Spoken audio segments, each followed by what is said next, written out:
Thank you all for coming this evening. This is a great venue. The folks at Grateful Palate always take great care of us. My name is Bob Swindell, President and CEO of the Greater Fort Lauderdale Alliance. But this is a special evening for our Greater Fort Lauderdale Alliance Foundation and so many of our community leaders that have been active with that, and a rare opportunity to spend some quality time with the President and CEO of the Atlanta Federal Reserve Bank. We're delighted to have Raphael Bostic with us this evening.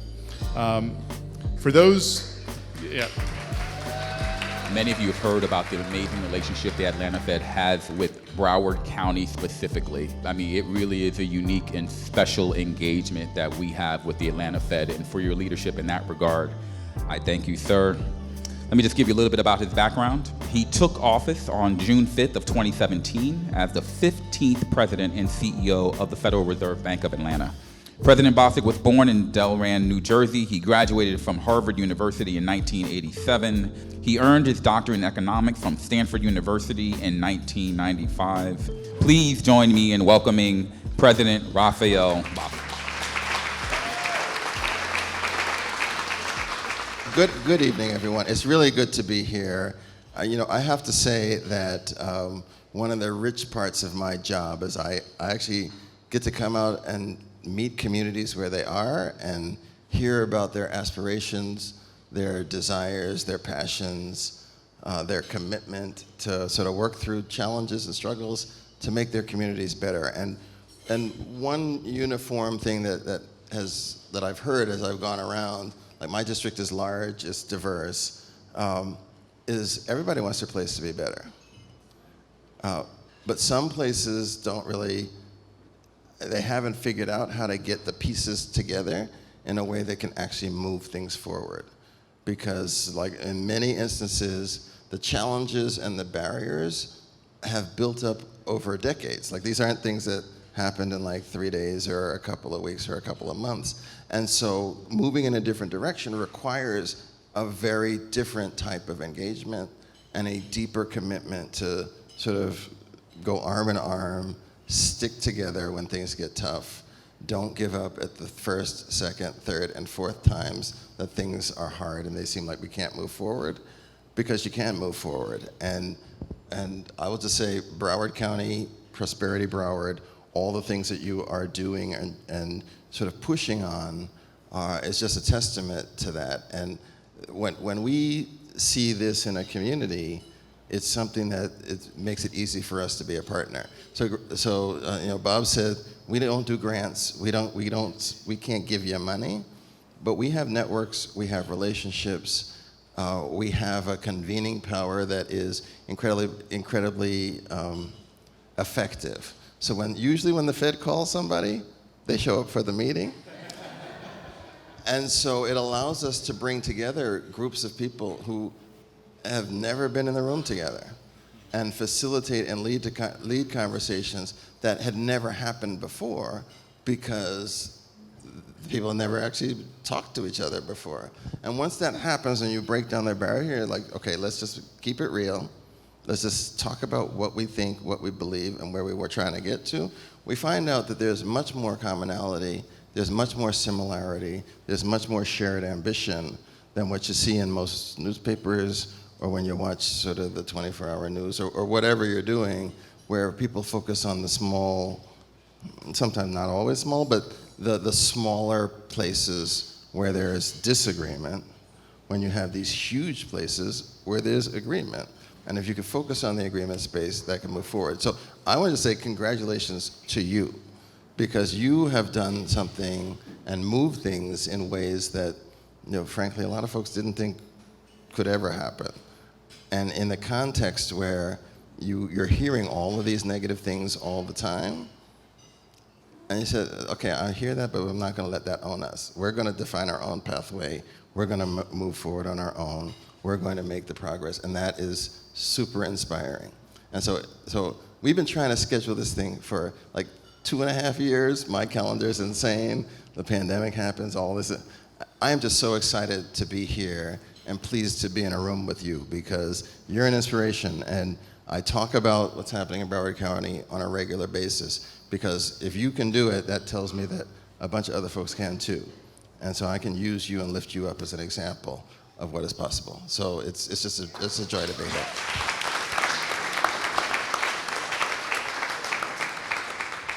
And just to speak to the genuineness of the comments, I have been in the room where he has been in counties other than ours in which he has publicly praised how this community works together, how it collaborates, how we bond, and frankly, how we come together to solve some of the greatest challenges that our community faces. So I appreciate you sharing those sentiments here as you do all the time. When we met, I think it was in about 2019 or so for the first time, one of the things I just was learning and trying to understand the work that you're leading. And obviously a huge component of your leadership is around economic mobility and resiliency, and I'd asked you around that. I'd love if you could talk to us a little bit about your role and how you think about the Fed's role as it relates to those areas. Yeah, happy to do that. So just as we're going to do a shorter Fed 101, so everyone knows we do monetary policy. We set the interest rates and move them up and down to try to manage the economy. We have two mandates or two targets that we're trying to manage. One is around the price level or the level of inflation. We call that price stability. And then the second is around employment and how much productive capacity we have. And that's called the maximum employment mandate. I usually use the word maximum sustainable employment because I want to make sure that when people get a job, they stay in that job. Because if you go in and out of employment, in many regards, that can be more disruptive than if you just stayed unemployed the full time. So when I think about maximum employment, part of this is the question I ask is, okay, if we're going to maximize this, who's the furthest from their maximum potential? Because if you can actually get that group of people to come much closer to their productive capacity, then we will actually be getting to the maximum employment, right? So we can identify where those challenges lie and start to try to address those. The Fed actually comes closer to fulfilling its ultimate mandate, which is maximum employment. And so as I've gone around the district, and our team, I've said, okay, let's figure out sort of where we see these gaps as the largest and see if there is an interest on the ground in those communities to try to narrow them. Because we're the Fed. Like we're not present day-to-day, boots on the ground in every community across the southeastern United States. But we have special abilities and capabilities and networks and connections that we can facilitate a lot of things so that if there is that engagement on the ground, we can kind of help with that stuff. And so as I think about it, we want to do those things. And the other thing that I would say is, one of the things I try to do for our institution, we have lots of great conferences. We bring together lots of wonderful people, have great insights and all that kind of stuff. Historically, what had happened is that we would take those experiences, we'd write it up. There'd be a nice little conference volume. We'd mail it to like 300 people, and they would just open it, oh, this is nice, and put it on the bookcase. Right? Then no one would look at it, nobody would read it. It wouldn't actually inform anything real on the ground. And what I wanted was for our knowledge to actually be deployed. The things that we learned to actually get into the field so that folks who are actually trying to do things will know the best of what we've learned. And so we actually built up a group that we call the engagement group. And their job is not to do the research. Their job is to engage with the policymakers, to bring our knowledge to them in a context and in a language that they can understand. I don't want the city planner, mayor, city council person to get a volume and then have to do a bunch of research, right? And then to figure out how to translate it, because they don't have time to do that. If we want to have actual success, we need to go and meet people where they are. And that's kind of where we have. And I'll just say we have a superstar group of engagement people. Like, they are amazing. And it has allowed us to be present in ways that I could far exceed what I would have imagined. And I think our relationship here is one example of that. And the thing that we've been wrestling with now is, this is probably dirty laundry you don't need to know, is that our team is so good, and they're being recognized that now folks want them to work for them, right? And so we are now losing some of our leaders because they've been recognized as being super excellent. And to me, I mean, that's a problem, but it's actually a sign of the success that we are achieving. And like, that's a first world problem. That's a problem you want to have. That people think your staff is so good, we want them as our staff and our leaders. And it just tells me that we have filled a space that needed to be filled. There was an appetite and a hunger for those things. And we can talk about the benefits cliff and advancing careers, but we have over 100 memoranda of understanding and partnerships just on that program alone, because communities across this country have recognized that that's a barrier that they need to figure out.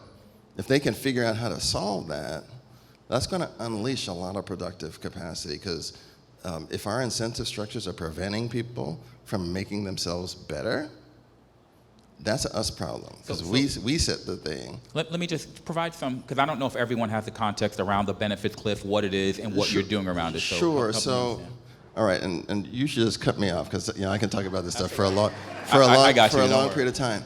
So the benefits cliff is the idea that what we've typically done in our family support programs is we've said that, if you're needy, that's fine, we'll give you full benefits. But as you get more income and can support yourself more, we're going to take away those benefits dollar for dollar. So every dollar you earn, your benefits will reduce by $1. So there's a period where it's just kind of flat. That works if you're only on one program. But if you're on multiple programs, if you earn $1, you might lose $3 or $4, right? And so by making yourself better, by improving your employment, you wind up being worse off, right? And the thing that is true is that the people who are on these programs, they know this. Like, they're not dumb, they do the math. They're like, if I get the extra $5,000, I'm gonna lose 20. Like, that's a loser to me, I'm not gonna do that. And so so what we need to figure out is there a way, and we as like policymakers, because we don't get to do that. We have a nice little package that says, if you change it this way, this is what happens, and that kind of stuff. But we want to engage with policymakers, because, and it's been surprising for me, as I've gone around, policymakers talk to me about this. Like, they volunteer. They're like, this is a problem, and we don't know how to solve it. And if we can get a tool to help them have a conversation about it, so they can solve, this is actually a good thing.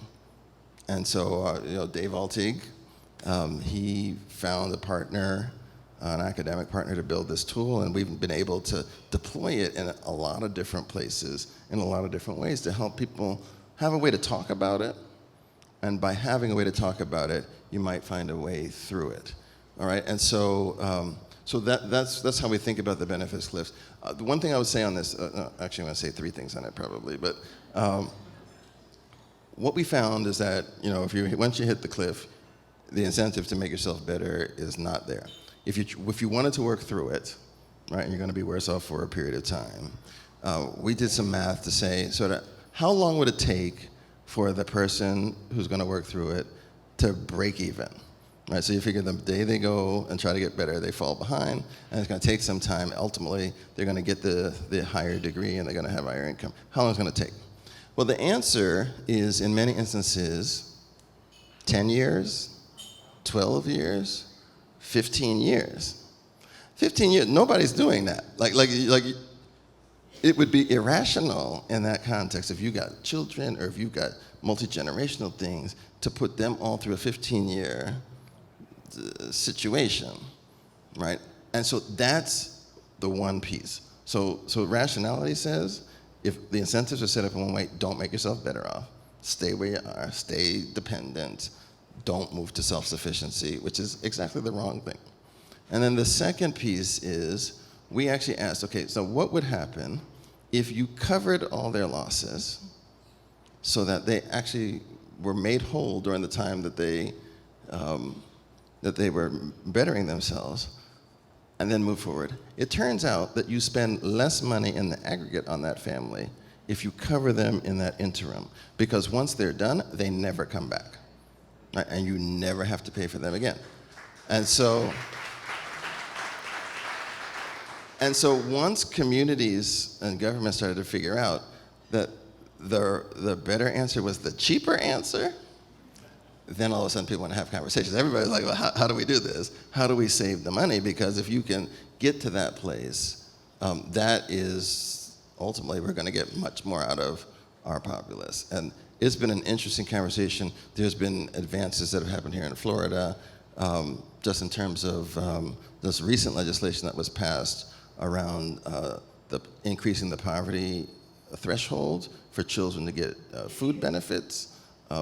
Florida is ahead on this, and it's precisely because the narrative on this has changed pretty considerably. No, that's fantastic. Thank you for that. And just as you think about the employer piece of the benefits cliff, we have a lot of students who fall into the category at Broward College.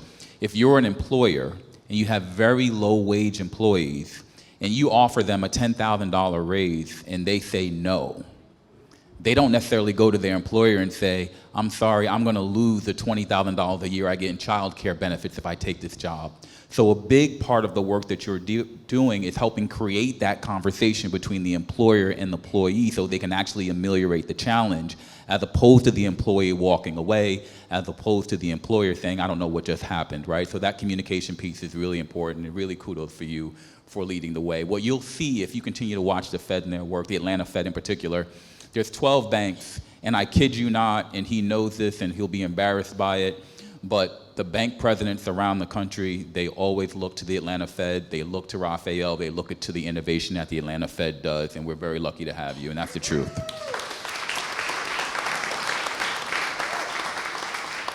So one of the things I know, and this kind of leads into it, I know you're very passionate about, and the Fed leads the way in this way too, is making sure that we have an inclusive economy. Talk to us about what you mean by that, and just as important is, why is it important, right, to be thinking this way? I know sometimes we start to say, well, who are you talking about, and who does it help? And talk to us about that. So, we have a tagline at our bank, an economy that works for everyone. And the key thing there is everyone. Like, we need today's economy is more competitive than it's ever been. The global context is more ruthless, it's more aggressive, it's faster, it's all those things. And if the United States is going to continue to be the leader, we need to bring our A game. And the A game necessarily I think is going to involve everyone. Because one thing I say all the time, I don't know who has the next great idea. And I can't presume that it's going to be in some subset of our population. The next great idea could come from anywhere. And so we need to make sure that we are hearing from talented people wherever they are, and not need to engage with them in a very particular way that we're comfortable engaging with them in, right? And so if we're going to do that, then we need to be thoughtful and always be asking, like, what slices of our population am I missing? If we do that well, there are going to be a whole host of things that pop up that I know I would never have thought of. And that's kind of where we need to get to on this. And again, this goes back to our maximum employment. Like, if those people who we're not getting those ideas from start bringing those ideas, those are going to be job opportunities, that's going to be income, that's going to be new types of innovation that can capture a whole host of other people. If you're going to have an economy that works for everyone, you actually have to be thinking about everyone, and you have to be trying to consider, how do I get the best out of everyone? At our bank, one of the things, there are two phrases that, so I got to back up. So we've gone on an agility journey, right? And so, we're the central bank. Nobody thinks the central bank is agile or innovative or thoughtful. We don't do those sort of things. We run models and all that kind of stuff. But in today's world, where the world is evolving faster, we have to evolve faster. If we don't move at the pace of the world, we're going to miss things, we're going to be behind, and we're not going to be able to do our job. And so it's become an imperative. My leadership team basically said, we got to figure out how to be agile. And so we hired a consulting firm called The Ready, because we decided we want to go kind of avant-garde. We don't want to do sort of your standard Accenture or EY or whatever. Like, they're great, but for what we had tried those before, and it didn't lead to lasting transformation. So our team, and again, on this, I'm the new guy. So when we got to this place, all the folks who had been there for 20 years said, let's not do the usual thing, because we've tried that and it doesn't change. And they pushed us in ways that were very uncomfortable. But what they made us do was two things. So one, I use the word people positive all the time. And people positive means trust your staff, give them responsibility, trust their judgment, devolve decision making, don't have them have to get your okay before they try anything. Because then you're gonna try the minimum amount, and a bunch of good ideas are never gonna happen. And that's been an important thing. And then the second phrase we use, which I think you all have done in terms of the Lauderdale Lakes issue, is we use the phrase through us, not to us, to say that any changes, any evolution, any kind of new processes, it's got to be a partnership. It's got to be, we need to hear what our staff are saying, and then take that on board and have that be the foundation for anything that we do in terms of transformation and innovation. Those two things have unleashed a tremendous amount of potential in our organization, and we now get all sorts of ideas bubbling up and informing our stuff that we never used to see before. Right? Those principles actually translate externally as well. And so as we think about what our role's got to be through people and communities and partners, not to them. We've got to be people positive, trust that when people say things and they have perspectives, those perspectives are informed. They may not say it in the elegant way that someone with a PhD in economics might say, but that doesn't mean they don't know what they're talking about. That means they're just saying it differently. And it's our job to actually go and figure those things out. And if we can do that, then I think we can get to a deeper understanding collectively about what the real barriers are, what the real root causes of these challenges are, and then work together to find solutions. And what I've encountered is there's a hunger across a lot of communities for this conversation, because like my district is large. I got Florida, Georgia, Alabama, Mississippi, Louisiana, and Tennessee, parts of those things. Like, that's a whole lot of stuff, right? And these communities, they're not all the same. They each have different challenges. Many of them are in places, rural places, small towns, where the residents there know the world is moving away from them.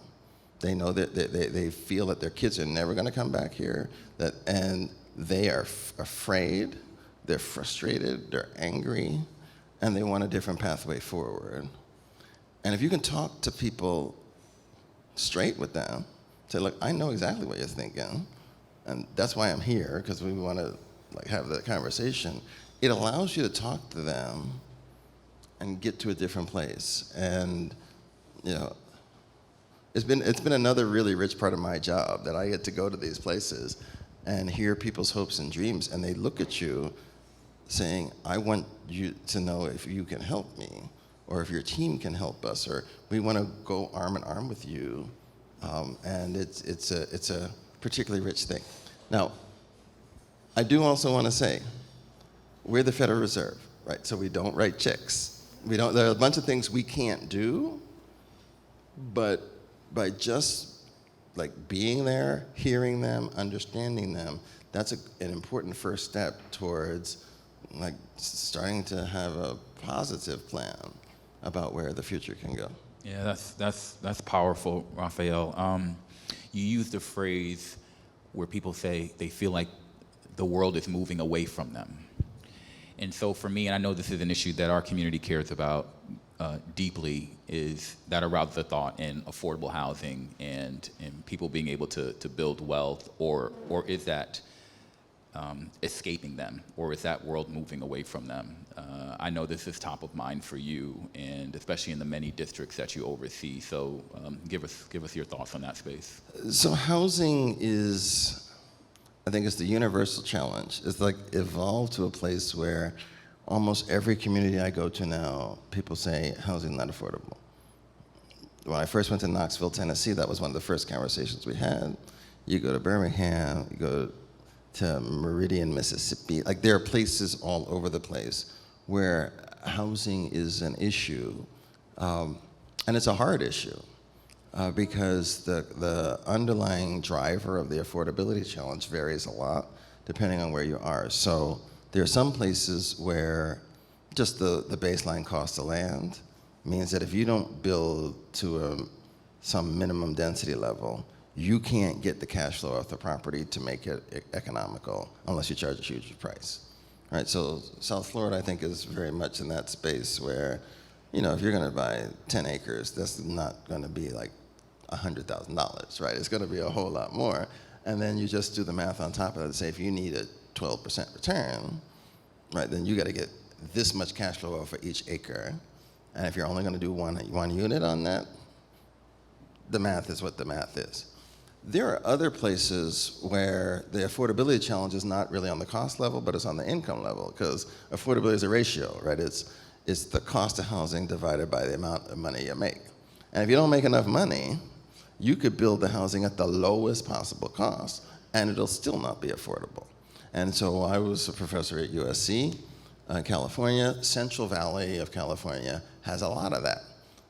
Very low wage jobs. And so even if you built at very low cost, it was still beyond the reach of many of those workers.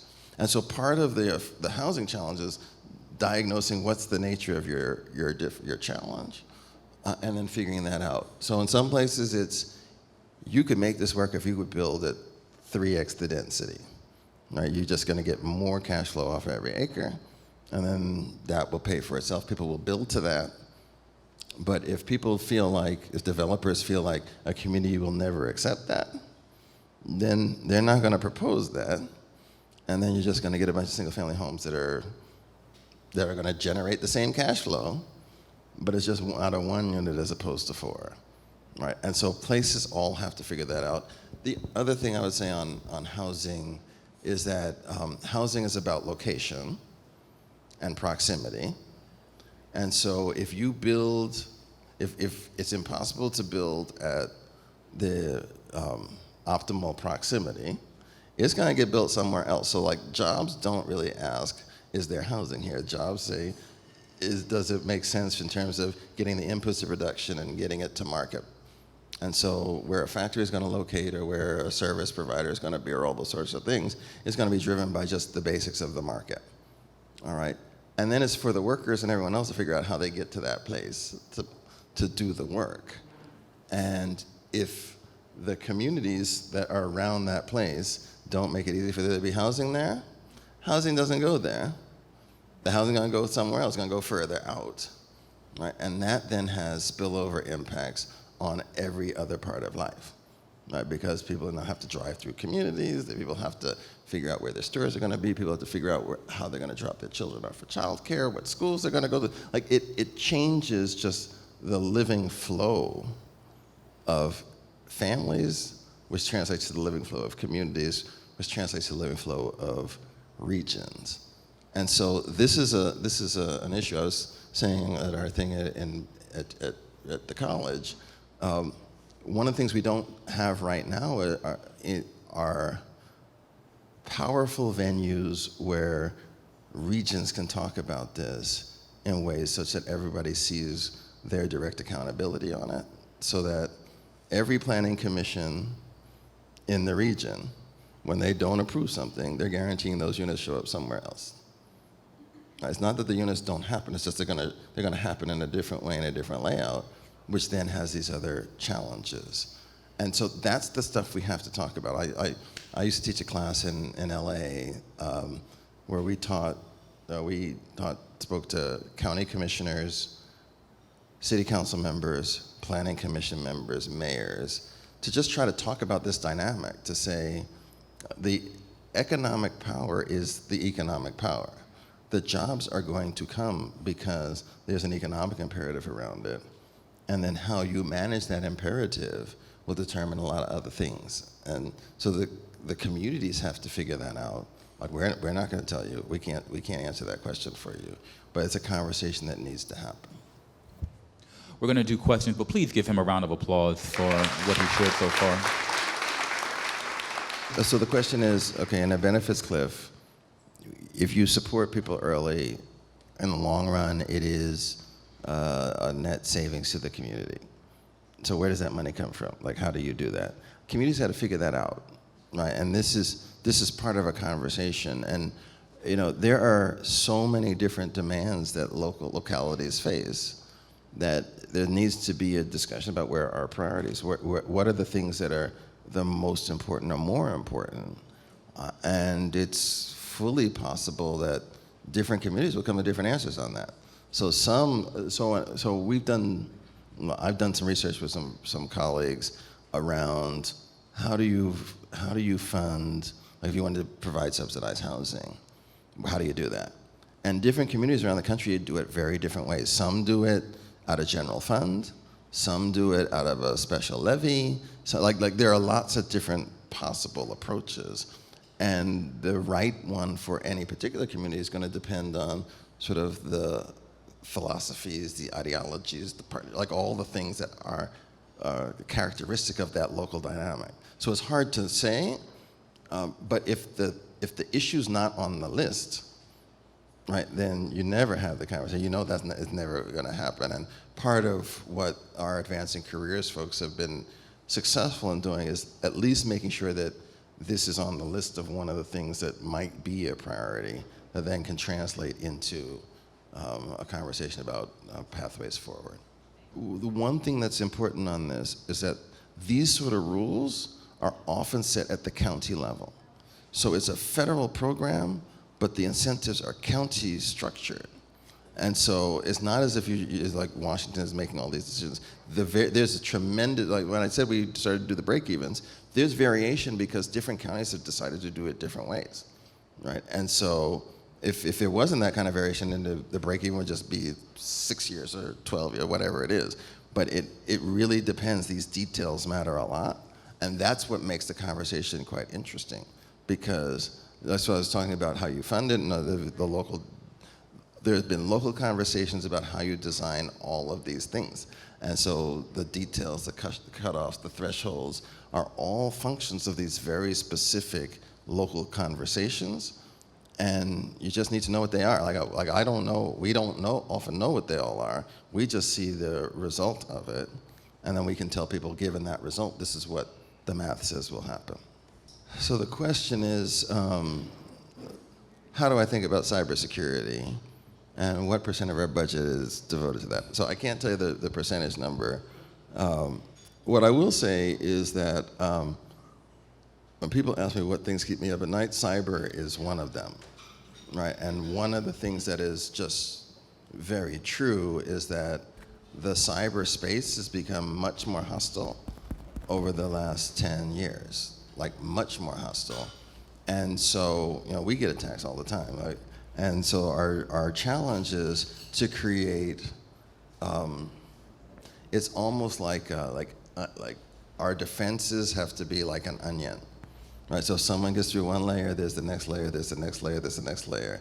And you try to create so many layers that some degree of success doesn't translate into catastrophic outcome. Right? And I think that's become sort of the model and the approach on this. But the difficulty is the bad actors are innovating in real time. And so you've got to innovate in real time. Like you got to figure out how do they get through this, and so it is a continual struggle and challenge. For me, it's important for us as a bank. It's actually also important for our banking sector, right? Because every bank could be facing this dynamic as well. special service providers who provide interfaces for a large number of banks. They've got to be airtight. And so part of the conversations that I have and my team have with the industry is, what are you doing on this? Like, how are you thinking about this? How are you updating and upgrading and innovating and always trying to be fresh and new so that the membrane that the attackers are facing doesn't seem so static that they can just figure one thing out and get all the way through? And it's always got to be this almost like a randomized kind of interface. That's really hard to do, and it's expensive, and it's one of the challenges for us to preserve the banking system that we have, because if you're a small institution, right, the amount of capital that's required to do this may be beyond your means. And so that worries me a lot, because for many of the towns in my district, it's the community bank that is the primary source of capital, primary provider of small business funds, all those sorts of things. And if we lose them, we're going to lose a dimension of vibrancy that is helping these places succeed. So this is a front and center issue that we've got to figure out, and we're working right now with a number of folks to try to find solutions to make that move forward. I used to serve on a board called the Florida Healthy Kids Corporation, basically the board that deals with kid care. And one of the priorities of this state, and this you all often read in the newspaper or hear from the pundits, why aren't we totally expanding Medicaid and doing X, Y, and Z? But what we looked at is, where's the most vulnerable population in our community, and it's kids. Kids don't decide where they're born, what house they're born into, what family they're born into. And we also look at the families and what's the one thing that's going to prevent in the benefits cliff from them taking that next step, going back to school, taking on another job, overtime, whatever it might be. So the CHIP program, the federal program, so it's a lot of it's federal money, some of it's state, significant match, but the CHIP program basically timed out at the benefits cliff was 200% of the federal poverty line.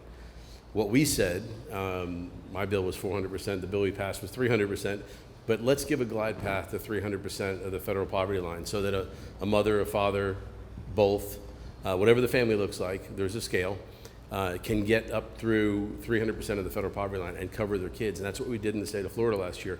It's probably not the top issue we all read in the newspaper. It wasn't guns or abortion, but that I think is the most transformational thing that we did in the legislature last year. I don't think there was a single no vote on the House or the Senate, and ultimately the governor signed the bill. And it's going to be expensive, but it's the right investment. So the answer to Jennifer's question is, some of it's coming from the state, some of it's coming from the feds, but ultimately it's the opportunity for families to cover their kids' health insurance while they work different hours or whatever that looks like to improve themselves. So maybe give us your thoughts on that piece. I don't know if you're aware of it or not. But, oh no, I'm very aware of it. Okay. So very, very much so, and I was very excited when I saw it. So thank you for your work on that. It's really important. One thing we know, and I'm going to go right back to our mandate, is that if people are in poor health, they are less attached to the workforce, right? And we know and I'll just say, so my state's, there's a lot of poor health.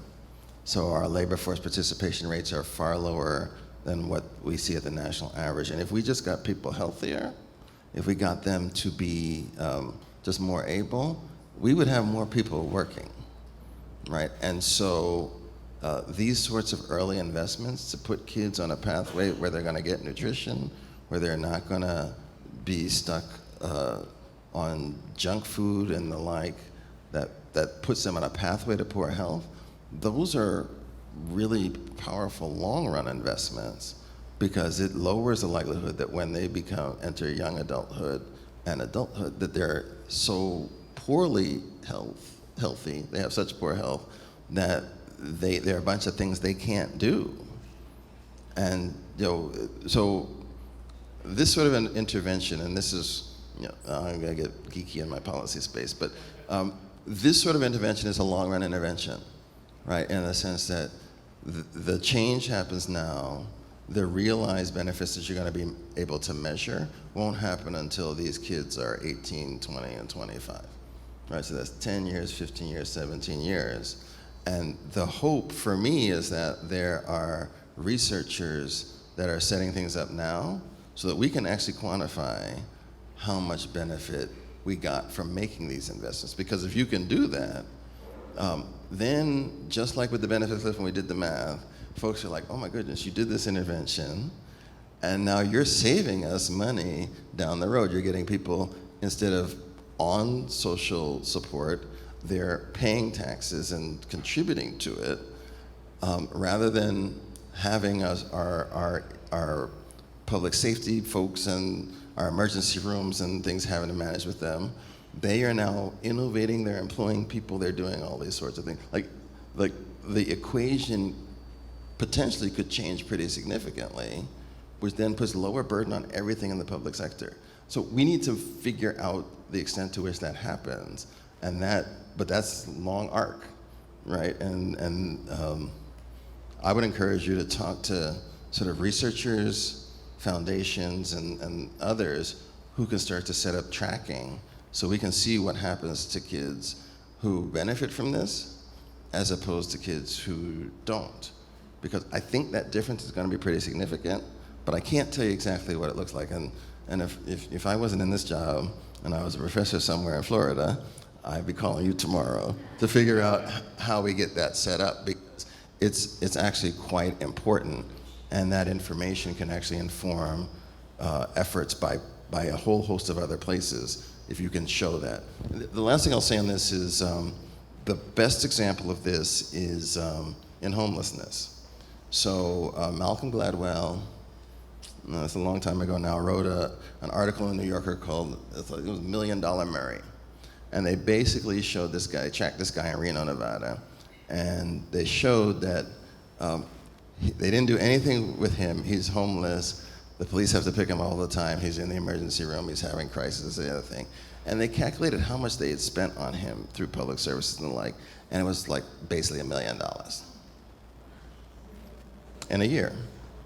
And so once people did that math, and they were like, well, a house in Reno only cost $125,000, right? It's like, get the guy a house, and do this. And once we started to see those sorts of narratives, on the Hill, support for homeless dollars is not controversial.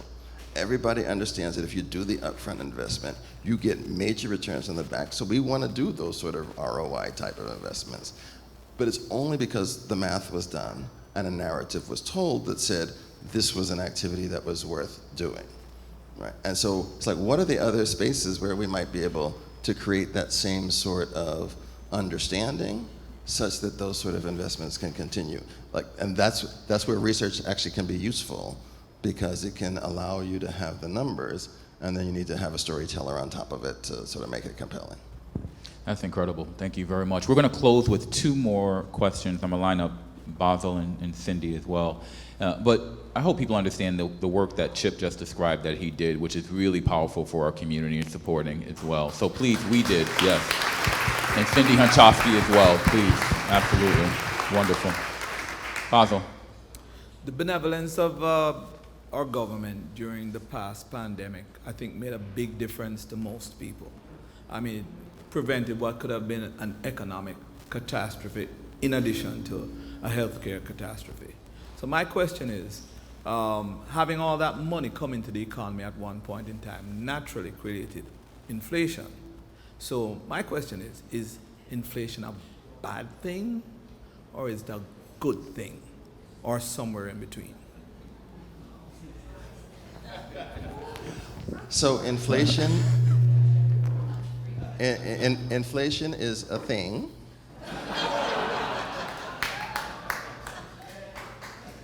And whether you assess it as good or bad depends on compared to what, right? So if you compare it to our benchmark, 9% inflation is a problem. It's a big problem.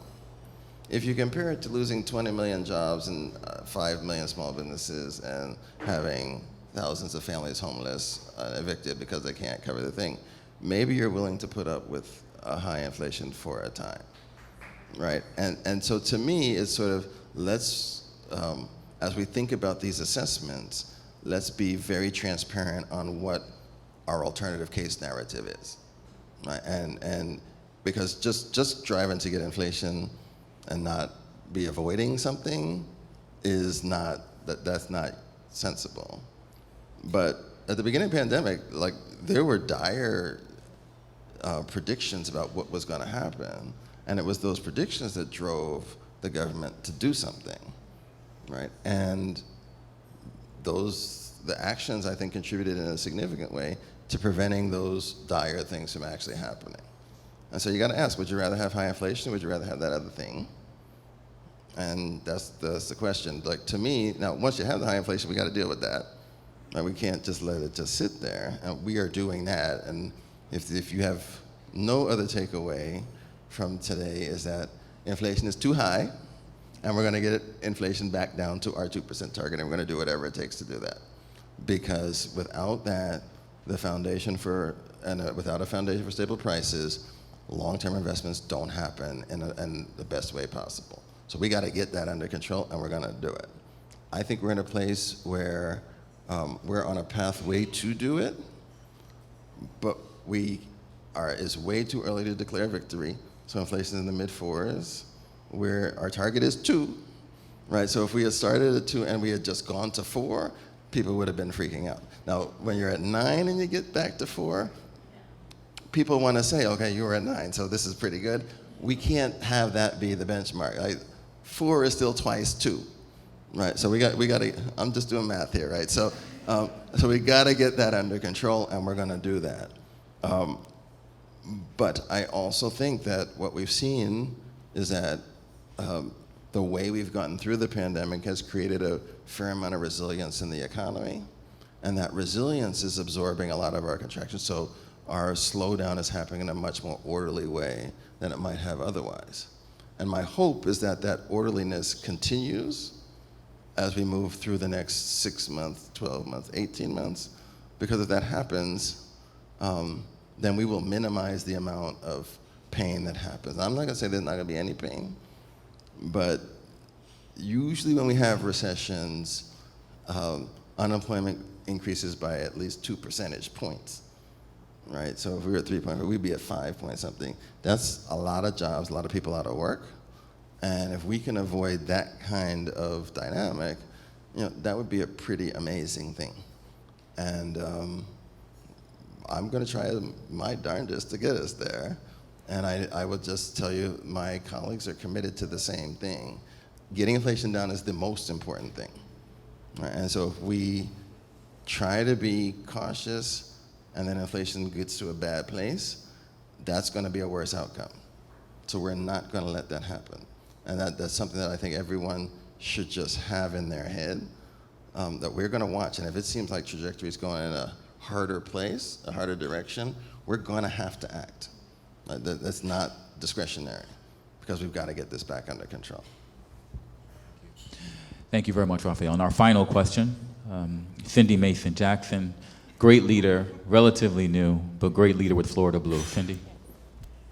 So this has been a wonderful talk. I've taken a few notes just from listening to you. And one of the things that you said is that, this world is a very different place now.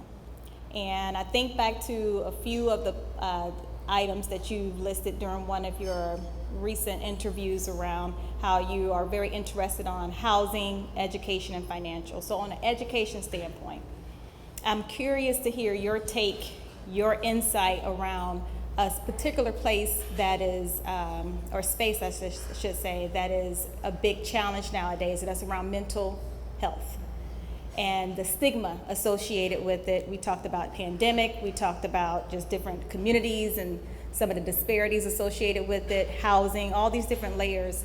But it's such a big issue nowadays. And I'm just interested in your take on it and the position that the Federal Reserve has around it as well. All right, so I'm not sure the Federal Reserve has a position on mental health. Like, mental health, we want people to have good mental health, and that's kind of where we want them to be. I think for me, and I'll just speak very personally, the pandemic was hard, right? I lead an organization of 1,700 people, and every one of them had a different circumstance. We're dealing with different challenges. The uncertainties were off the charts. People are dying, right? This is as hard as you're gonna have. And in the before times, most people on my staff, or I shouldn't say that, many people on my staff tried to work to make their non-work life not be visible to us.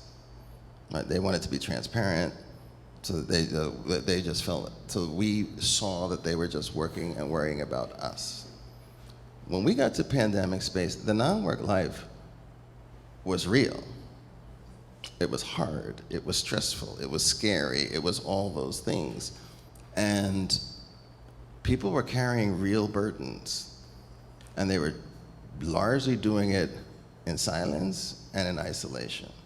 And that's gonna put a lot of pressure on just your mental capabilities and your mental capacity. There's only so much that a person can take. There's only so much stress and concern and pain and all that kind of stuff.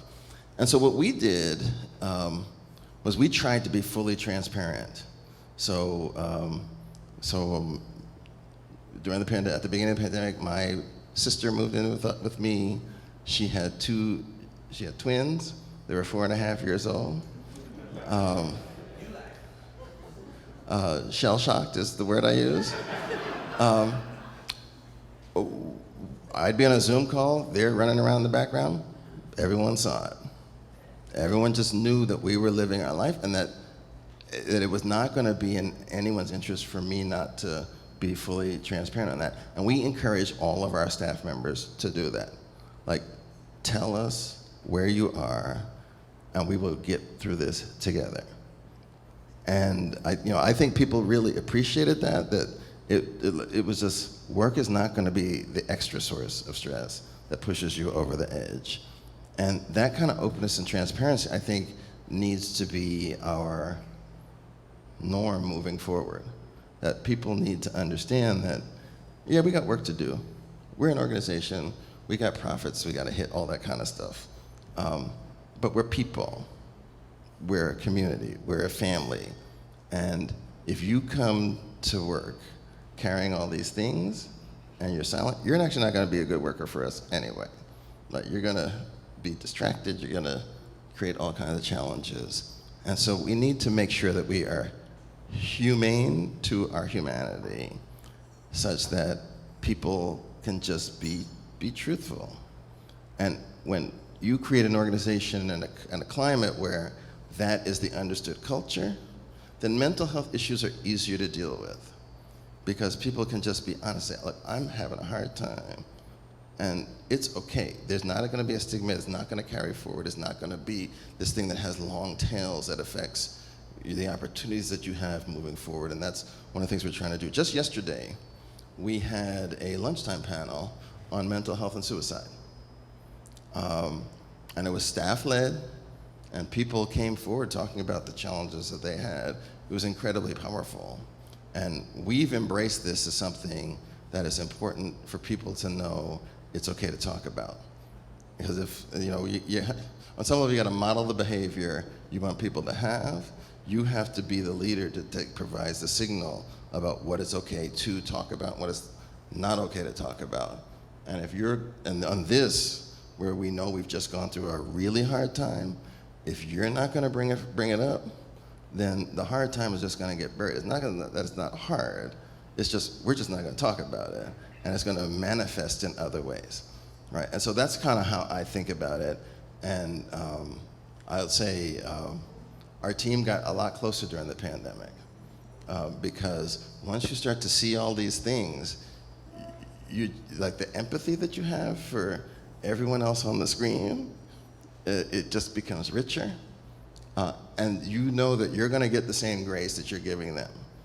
And that's a wonderful thing. And we need to make sure that all of our communities are creating that kind of space. And it's not easy, and you have to make yourself vulnerable, you have to sort of be where you are and be fully transparent on it.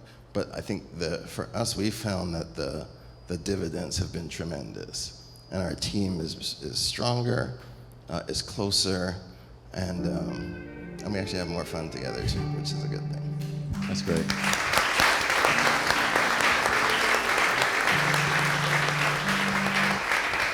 So that was a great way to close. I'll just say, Raphael, Clearly, this community has been blessed by your partnership and with the Fed. The nation, in many ways, has been blessed by your leadership. And tonight, I'm sure we would all agree that we have been blessed by your presence. So thank you very much. Please give up. Thank you.